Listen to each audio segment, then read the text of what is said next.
بسم اللہ الرحمن الرحیم۔ ابو طالب کی خدمت میں قریش کا آخری وفد۔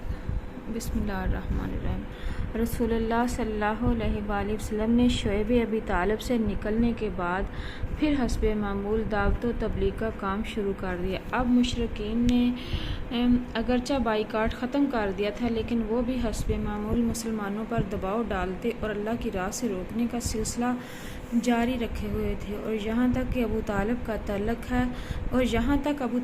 تعلق ہے تو وہ بھی اپنی دیرینہ روایت کے مطابق پوری جان سپاری کے ساتھ اپنے بھتیجے کی حمایت اور حفاظت میں لگے ہوئے تھے، لیکن اب ان کی عمر 80 سال سے تجاوز ہو چلی تھی۔ کئی سال سے پے در پہ سنگین آلام و حوادث نے خصوصاً محصورین نے توڑ کے رکھ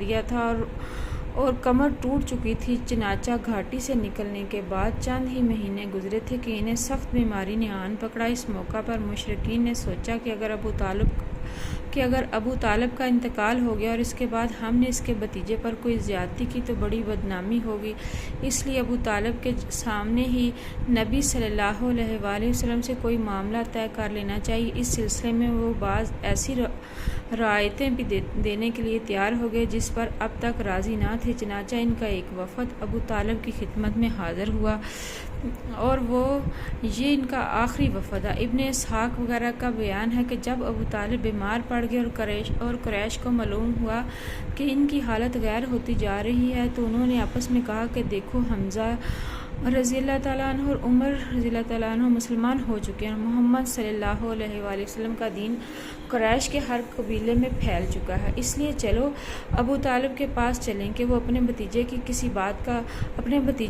بات کا پابند کریں اور ہم سے بھی ان کے متعلق عہد لے لیں، کیونکہ واللہ ہمیں اندیشہ ہے کہ لوگ اس کی وفات کے بعد ہمارے قابو میں نہ رہیں گے۔ اور ایک روایت یہ ہے کہ ہمیں اندیشہ ہے کہ یہ بوڑھا مر گیا اور محمد صلی اللہ علیہ وسلم کے ساتھ کوئی گڑبڑ ہوگی تو عرب ہمیں طعنہ دیں گے، کہیں گے کہ انہوں نے محمد صلی اللہ علیہ وآلہ وسلم کو چھوڑے رکھا اور اس کے خلاف کچھ کرنے کی ہمت نہ کی، لیکن جب اس کا چچا گیا تو اس پر چڑھ دوڑے۔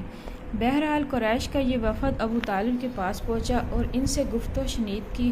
وفد کے ارکان قریش کے معزز ترین افراد تھے، یعنی عتبہ بن ربیعہ، شیبہ بن ربیعہ، ابو جہل بن ہشام، امیہ بن خلف، ابو سفیان بن حرب اور دیگر اشراف قریش، جن کی کل تعداد 25 تھی۔ انہوں نے کہا کہ اے ابو طالب، ہمارے درمیان آپ کا جو مرتبہ اور مقام ہے اسے آپ بخوبی جانتے ہیں، اور اب آپ جس حالت سے گزر رہے ہیں وہ بھی آپ کے سامنے ہے۔ ہمیں اندیشہ ہے کہ یہ آپ کی آخری ایام ہے اور ہمارے اور آپ کے بھتیجے کے درمیان جو معاملات چل رہے ہیں اس سے بھی آپ واقف ہیں۔ ہم چاہتے ہیں کہ آپ انہیں بلائیں اور ان کے بارے میں ہم سے کچھ عہد و پیمان لیں اور ہمارے بارے میں بھی ان سے عہد و پیمان لیں، یعنی ہم سے دستکش کریں اور وہ ہم سے دستکش کریں اور ہم ان سے، ہم کو ہمارے دین پر چھوڑ دیں، وہ ہم کو ہمارے دین پر چھوڑ دیں اور ہم ان کو ان کے دین پر چھوڑ دیں۔ اس پر ابو طالب نے آپ صلی اللہ علیہ وسلم کو بلوایا اور آپ صلی اللہ علیہ وآلہ وسلم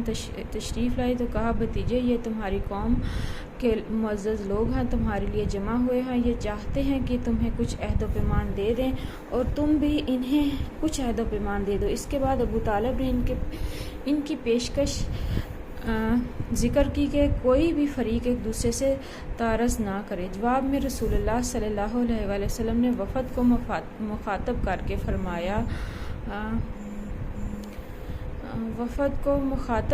فرمایا، آپ لوگ یہ بتائیں کہ اگر میں ایک ایسی بات پیش کروں جس کے اگر آپ قائل ہو جائیں تو عرب کے بادشاہ بن جائیں گے اور عجم آپ کے زیر نگیں آ جائے تو آپ کی رائے کیا ہوگی؟ بعض روایتوں میں یہ کہا گیا ہے کہ آپ نے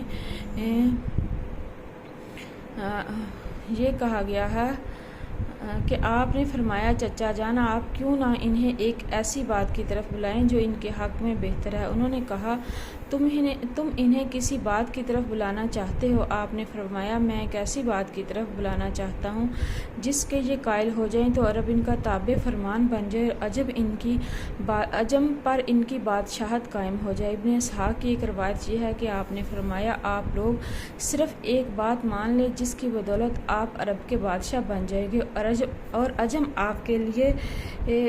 آپ کے زیر نگوں آ جائے گا۔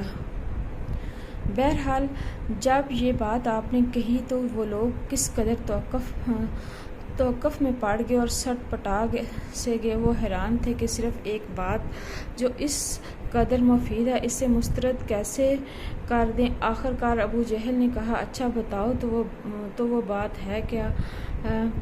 تمہارے باپ کی قسم ایسی ایک بات کیا 10 باتیں بھی پیش کرو تو ہم ماننے کو تیار ہیں۔ آپ نے فرمایا آپ لوگ لا الہ الا اللہ کہیں، اللہ کے سوا جو کچھ پوجتے ہیں اسے چھوڑ دیں۔ اس پر انہوں نے ہاتھ پیٹ کر اور تالیاں بجا کر کہا محمد صلی اللہ علیہ وآلہ وسلم تم یہ چاہتے ہو کہ سارے خداؤں کی جگہ بس ایک ہی خدا بنا ڈالو اور واقعی تمہارا معاملہ بڑا عجیب ہے۔ پھر آپس میں ایک دوسرے سے بولے خدا کی قسم یہ شخص تمہاری کوئی بات ماننے کو تیار نہیں، لہذا چلو اپنے آباء و اجداد کے دین پر ڈٹ جاؤ یہاں تک کہ اللہ ہمارے اور اس شخص کے درمیان فیصلہ فرما دے۔ اس کے بعد انہوں نے اپنی رائے لی۔ اس واقعے کے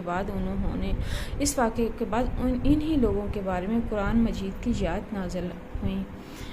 بسم اللہ الرحمن الرحیم ص والقرآن ذی الذکر بل الذین کفروا فی عزۃ و شقاق کم اہلکنا من قبلہم من قرن فنادوا ولات حین مناس وعجبوا ان جاءہم منذر منہم وقال الکافرون ھذا ساحر کذاب اجعل الآلہۃ الہا واحدا ان ھذا لشیء عجاب انطلق الملأ منہم ان امشوا واصبروا علی آلہتکم ان ھذا لشیء یراد ما سمعنا بھذا فی الملۃ الآخرۃ ان ھذا الا اختلاق۔ ترجمہ ص قسم ہے نصیحت بھرے قرآن کی، بلکہ جنہوں نے کفر کیا ہیکڑی کی اور ضد میں ہیں ہم نے کتنی ہی قومیں ان سے پہلے ہلاک کر دیں۔ وہ چیخے چلائے لیکن اس وقت جب کہ بچنے کا وقت نہ تھا۔ انہیں تعجب ہے کہ ان کے پاس خواہ انہی میں سے ایک ڈرانے والا آ گیا۔ کافر کہتے ہیں کہ یہ جادوگر ہے، بڑا جھوٹا ہے، کیا اس نے سارے معبودوں کی جگہ بس ایک ہی معبود بنا ڈالا؟ یہ تو بڑی عجیب بات ہے۔ اور ان کے بڑے یہ کہتے ہوئے نکلے کہ چلو اپنے معبودوں پر ڈٹے رہو۔ یہ ایک سوچی